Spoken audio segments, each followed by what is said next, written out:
After going through the experience of having my chronic back pain for 7 years and also learning to solve the problem of the back pain by realizing it was a psychologically induced problem, I realized that this particular type of psychological process is actually can be considered sort of a subset of a more general type of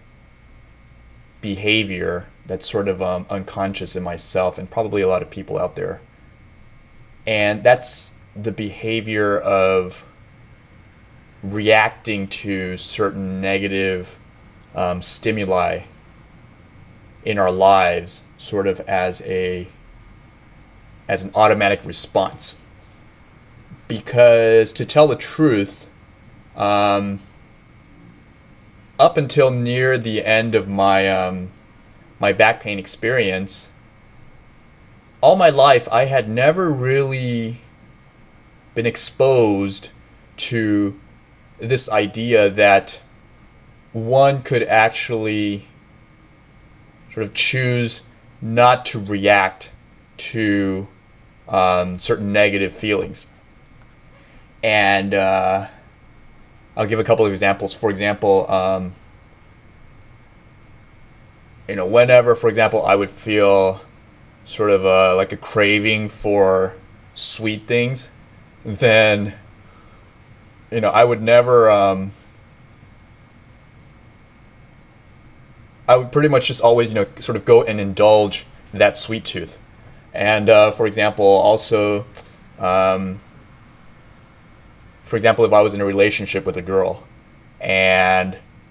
she did something that I might have felt sort of annoyed at, then in response to that negative feeling that was generated inside of me, I would always try to take actions to try to dissipate that pain or that negative feeling. For example, I might lash out, or I would distance myself from her, or basically I would try to do stuff that would it would be my attempt to try to avoid these bad feelings from sort of staying inside my body and brewing inside. And this realization that I was doing this, that I was simply reacting to a lot of the negative stimuli in my life, I had actually come to this realization sort of about 1 year or so before the end of my 7-year back pain. It was sort of after reading a lot of books and because I've been sort of always interested in psychology, reading psychology books and sort of self-improvement area. And it was around that time when I had learned that, I don't actually have to be pushed around by my negative feelings all the time, and that I can actually just learn to hold those negative feelings and let them brew inside, even though it might cause quite a bit of mental discomfort. And so it was around the time when I was just learning this sort of a behavioral attitude, this concept in my life, that I came across Dr. Sarno's book. And so upon reading his recommendation for how to deal with the TMS, I felt like I sort of immediately got it. Because if you think about it, what's really happening with the TMS is this, that the back pain is sort of a very specific case of a reaction that your body takes whenever you feel a certain type of stress, at least in my case. In my case, it was when I would have deadlines, like time deadlines, as I had mentioned before in my other videos. That whenever I had, for example, an assignment due in a couple days, or that I had to take a test, this sort of outside stimulus was sort of the cause of a great deal of anxiety in my body and in my mind. And what I had learned to do over the years, sort of unconsciously, and it was sort of a bad habit that I developed, was to sort of try to run away from that anxiety, and try to sort of, as I put it earlier, I would react to this kind of anxiety by distancing myself from it. For example, in the exam case, I would sort of throw myself into my studies and plow, really, plow right ahead into my studies, hoping that I wouldn't have to face this very negative feeling of perhaps not passing the test. And so basically the TMS then arose. I feel intuitively the TMS arose because of the fact that I had picked up this bad habit of dealing with my anxiety and stress in this way. And so, as I said, once I read Dr. Sarno's book, I immediately realized, oh yeah, there is no reason that I have to run away from my anxiety in this way. That it was sort of just an unconscious thing that I had picked up basically when I was a child, when I didn't know any better. And so then what I learned to do is I would focus my attention then on the negative feeling that was there, and sort of allow it to become more and more negative inside myself while keeping it under a sort of a very tight watch. So, for example, even though I would feel very anxious, but it was because I was focusing my attention on that anxiety, and it wasn't like I was allowing that anxiety to spill over into other aspects of my life. For example, I wouldn't be lashing out at my parents or just behaving in a very moody way, which would be the case if I was simply reacting to the anxiety. But I sort of learned to construct like a mental laboratory, a sort of a very contained environment in which I would allow the very negative feelings to come out and feel the negative feelings in my body, basically, simply in an effort to not run away from those feelings and just to stand and fight them, or not really to fight. I would not use the word fight. I would say to stand and feel them, to hold them, as one of my teachers had previously said to me. And so I think this goes to the heart of a very general cultural social attitude that I find is very common out there, and that is the sort of the lack of depth in a lot of the things that we do, and a lot of the sort of media, entertainment kind of things that we're exposed to. Is that a lot of times I at least was always sort of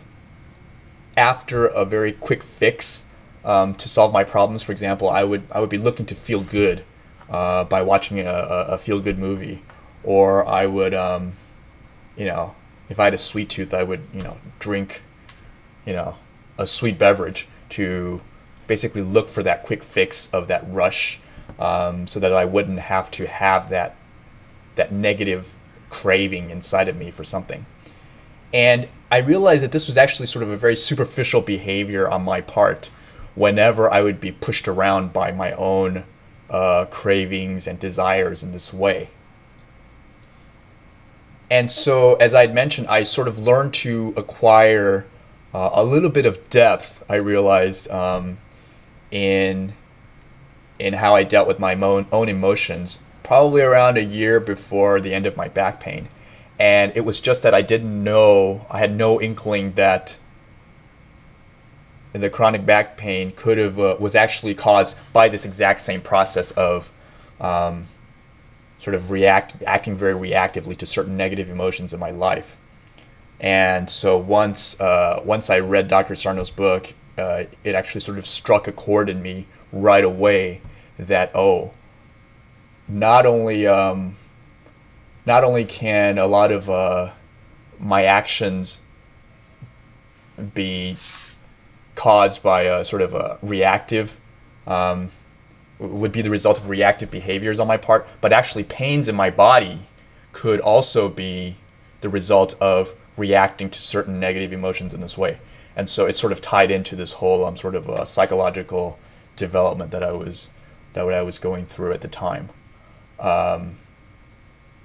And so, in summary, I would say that one specific technique, sort of very specific application of this sort of general idea that I just mentioned would be whenever you feel that you have that body pain that you think might be the result of some kind of a psychological process, is to, once you can identify sort of something that might be relevant, is to learn to focus your attention on that negative event, or that thing that would be causing that sort of negative feeling, and just realize that you don't have to run away from it, that you can actually focus your attention on it, allow yourself to feel bad. And the reason that you would do this is by feeling bad, there's actually a sort of a magical process in which, by allowing yourself to feel bad, you eventually end up feeling good about it later on. And I can't really explain exactly how this works. It's something that you have to really feel it for yourself to realize, is that sometimes when you allow yourself to feel through the negative emotion, you actually emerge after some time of feeling this negative emotion. You actually emerge a sort of a wiser and better person for having stuck through with that negative emotion. And to give a sort of a concrete example, if I really feel like drinking a very sweet beverage, then I would always have that craving. Then by applying this idea, what I would do is I would not try to distract myself by doing other things, but I would just sit there, close my eyes, and sort of feel that sweet tooth, that craving, and it would start to generate certain feelings inside of me. It'd be like, you kind of, your body might shake a little. I mean, I'm exaggerating because it's just a sweet beverage, but I'm saying that this has sort of a possible connections to other bigger negative feelings in your life. Is that, for example, if I was feeling the sweet craving, I might shake a little bit, or my heart would sort of pound a little harder, and I might even be moved to tears, something like that, as a result of sitting there and trying to experience letting the negative emotion take over. But then, if I sit there for maybe 1 or 2 minutes and just focus on that negative feeling and allow it to seep through my body, what I learned would happen eventually was that, wow,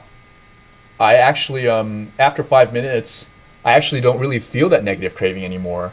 And I sort of have, because I sort of learned to accept that negative feeling in my life. And so that is sort of a much more permanent solution, I think, to dealing with negative feelings, is to actually feel through those emotions rather than